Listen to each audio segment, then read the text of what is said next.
बधाई का पात्र है। हम अगर ओकेजन देखें तो डॉक्टर एपीजे अब्दुल कलाम की आज जन्म जयंती है।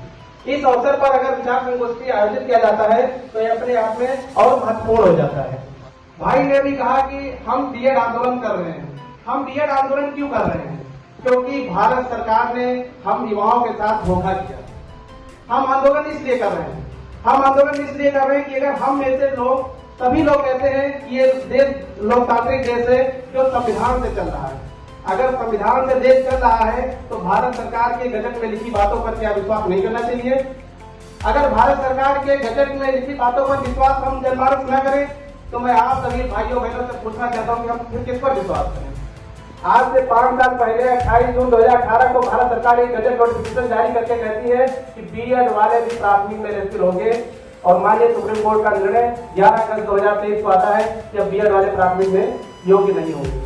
जो 5 वर्षों में हमारे भाई बहनों ने अपना पैसा खपाया, अपना समय खपाया, उसका जिम्मेदारी कौन लेगा? इस बात को मैं यही अब समापन करता हूं क्योंकि भाई ने संदर्भ डाला था, इसलिए मुझे कहना जरूरी था कि बीएड का आंदोलन क्यों हो रहा है। हम अपने टॉपिक पर आते हैं डॉक्टर अब्दुल कलाम के जन्म जयंती पर। उन्होंने जब भी, चाहे वो मिसाइल मैन के रूप में उनको याद करें, चाहे भारत रत्न के रूप में याद करें, चाहे राष्ट्रपति के रूप में याद करें, वो एक मात्र ऐसे राष्ट्रपति हैं जिन्होंने राष्ट्रपति भवन को आम जनमानस के लिए खोल दिया था। उन्होंने खुद को पीपल प्रेसिडेंट होने का खिताब पाया। जब उनके पास फोन जाता है, ये 2002 की बात, प्रेसिडेंशियल कैंडिडेट की बात होती है तो उनके पास माननीय उस समय के जो प्रधानमंत्री थे अटल बिहारी वाजपेयी साहब, उनका फोन जाता है।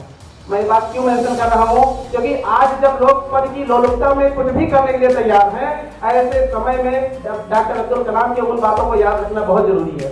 किसी के पास फोन जाए प्रधानमंत्री का और कहे कि आपको राष्ट्रपति पद के लिए उम्मीदवारी बनाने के लिए हम लोग विचार कर रहे हैं और आप इस पर अपनी सहमति दीजिए, वो व्यक्तित्व के धनी व्यक्ति वो कहते हैं मुझे कुछ समय चाहिए ताकि मैं जिन बच्चों को पढ़ा रहा हूँ, जिन यूनिवर्सिटी में बात पे पढ़ा रहा हूँ, प्रोफेसर से पूछूं कि अगर मैं प्रेसिडेंट बनता हूँ तो क्या मेरे जाने से यूनिवर्सिटी का नुकसान तो नहीं होगा? क्या हमारे जाने से उन बच्चों का नुकसान तो नहीं होगा जो बच्चे हमारे ऊपर निर्भर हैं?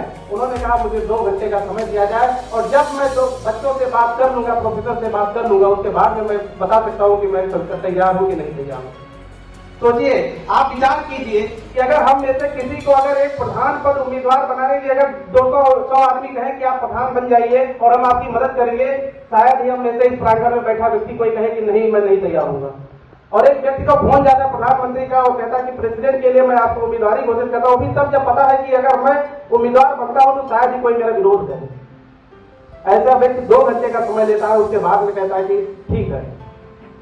तो अब्दुल कलाम जी की इतनी गाथाएं हैं, इतनी चीजें हैं कि अगर मैं उसको 1 दिन 2 दिन नहीं कई महीनों का मैं उस पर बोलूं तो भी शायद वो चीजें कम पड़ जाए। उनकी जो रचनाएं, चाहे इनका फायर हो चाहे इग्नाइटेड माइंड हो, आज के युवाओं के लिए उन्होंने कैसा सपना देखा था, भारत कैसा होना चाहिए। आज हमारे प्रधानमंत्री जी कहते हैं आत्मनिर्भर भारत। अगर मैं 2005-6 में उनकी जो बुक आई थी इंडिया 2020, उन्होंने सपना 2004-5 में देख लिया था कि हमारा देश विकसित होना चाहिए बाय 2020। आज हम 2023 में हैं और 2047 तक हमारा टारगेट कि इंडिया डेवलप्ड कंट्री बनेगा।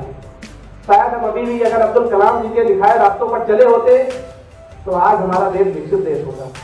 लेकिन ठीक है, अगर भूला सुबह जिसका गया वह शाम को वापस आ जाता है तो उसको भूला नहीं कहते हैं। आज भी हम चाहते हैं कि डॉक्टर अब्दुल कलाम के जो दिखाए मार्ग हैं और विशेषकर युवाएं, जो युवा हमारे भाई बहन हैं, उनको जरूर इस पर विचार करना चाहिए। उनके दिखाए मार्गों का अनुसरण करके इस देश को फिर से वही विश्वगुरु बनाने की ओर बढ़ना चाहिए जो कभी हमारा देश था। हम एक बार पुनः अपनी वाणी को विराम देते हैं और इस कार्यक्रम के आयोजन के लिए मैं इस कार्यक्रम के आयोजक मंडल को बहुत बहुत साधुवाद देता हूं और आप धन्यवाद के पात्र हैं। मां सरस्वती और डॉक्टर अब्दुल कलाम जी हम सभी का मार्गदर्शन करें ताकि ये विचार संगोष्ठी निरंतर बढ़ता रहे, आगे बढ़ता रहे। बहुत बहुत धन्यवाद।